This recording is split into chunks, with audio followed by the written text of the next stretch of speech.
galing dito. Ano pa nga ba? Sir, ipagtanggol niyo naman si Lilet. Ano ba sa tingin ninyo? Lagi na lang kayong kakampihan ng asawa ko, kayong mga katulong? Hindi lang katulong si Lilet dito. Kaya siya nandito. Dahil tunay siyang anak ni Sir Ramir. Pinagmumukha mo akong tanga! Tapos you have the nerve na itira yung babae niya sa pamamahay natin? How could you? Bunga lang naman po ako ng pagkakamali ninyo. Bakit ko pa po ipipilit yung lugar ko kung sa itsura pa lang naiiba na po ako? Alam ko rin naman po na kahit anong gawin ko, hindi niyo akong patatanggap. Kahit ano pong liit ko, hindi naman po ako kakasya sa pamilyang ko. Don't you dare na magpakita ka pa ulit sa pamamahay namin. Dahil pag ginawa mo yan, mas masahol pa dito yung gagawin ko sa'yo. Alam mo, hanapin mo na lang kasi yung tunay mong nanay. Sama kayo. Both of you can go to hell!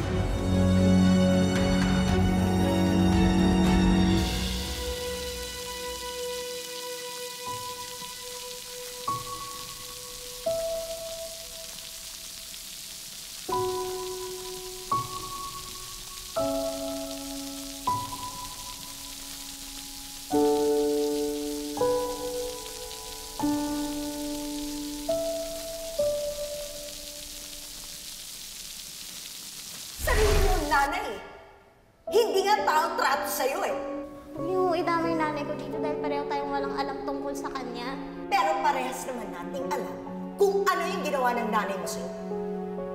Iniwan ka lang sa gilid ng kalsada na parang basura. Because you're just some filthy trash. And that's how she sees you.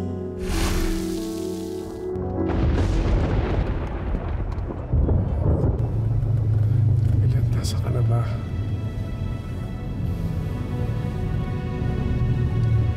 Lord, mayayanin yung anak ko.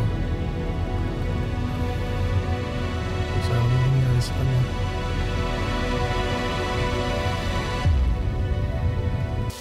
Ano na to, malita mo? Ano na to? Ano na to? Pagkatapit ko na naman yung nandito eh. Akin na to! Di ba tayo may bigay? Akin na to! Akin na! Akin na!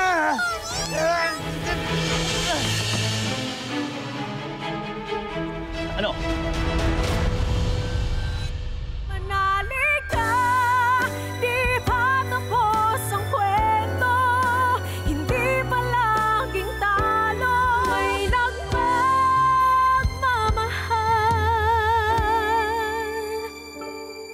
sa'yo.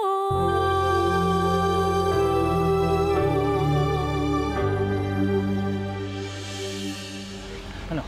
Wala yung yabang mo, no? Ano? Sige po, kunin niyo na po yung mga gamit ko. Ito na po ang sasakyan, kuya.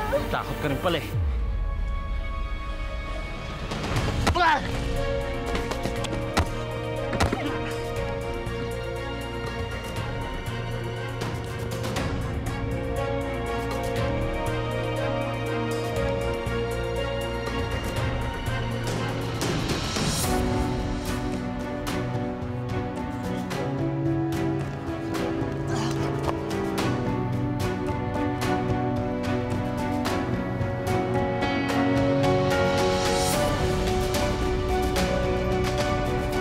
Bumalik ka dito!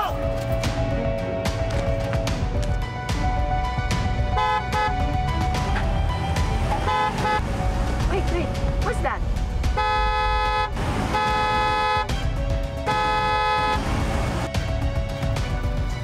Stop the car! Lilet?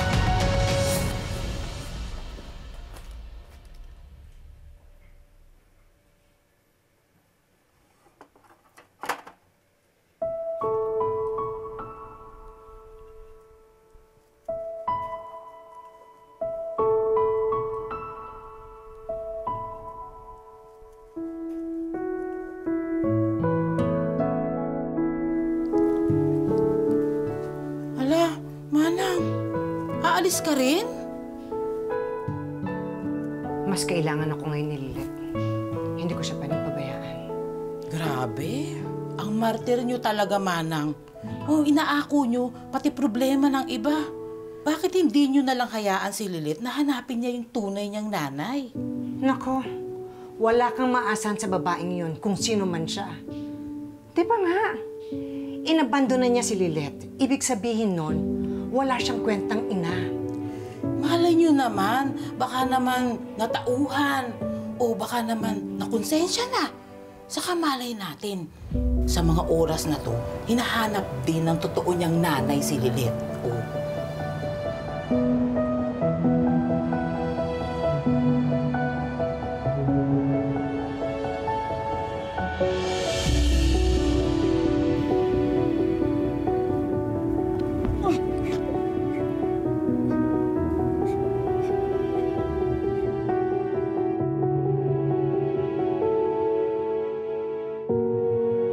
Mabuti na lang nakapreno kami.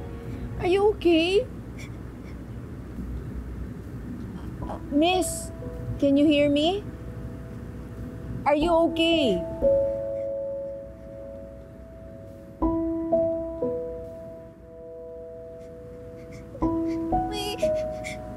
May umabot po sa akin. Sasaktan niya po ako.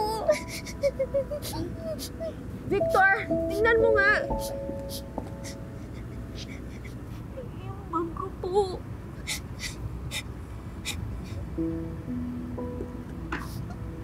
I think dapat ka naming dalhin sa ospital para ma-make sure natin na wala talagang problema sa'yo.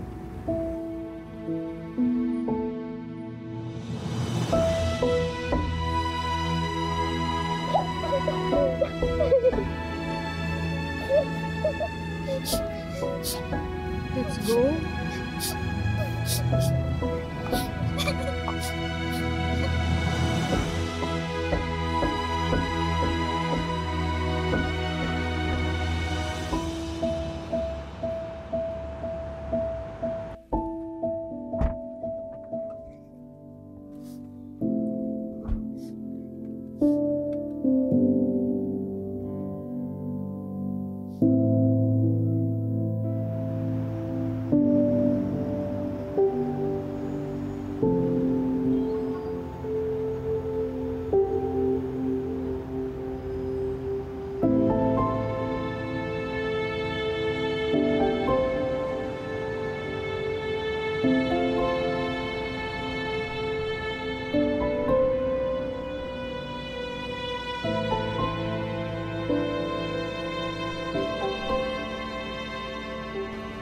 Excuse me, taga rito ba kayo? Opo. May nakita ka bang little person dito? Babae? Wala po eh.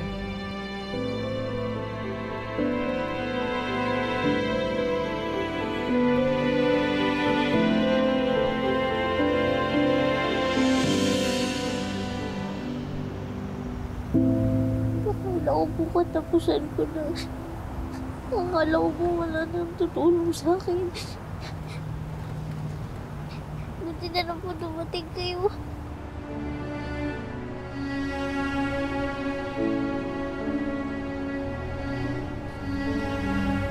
Ano ba kasing ginagawa mo dun? Bakit nag-iisa ka? Karoon po kasi kami ng hindi pagkakaunawaan ng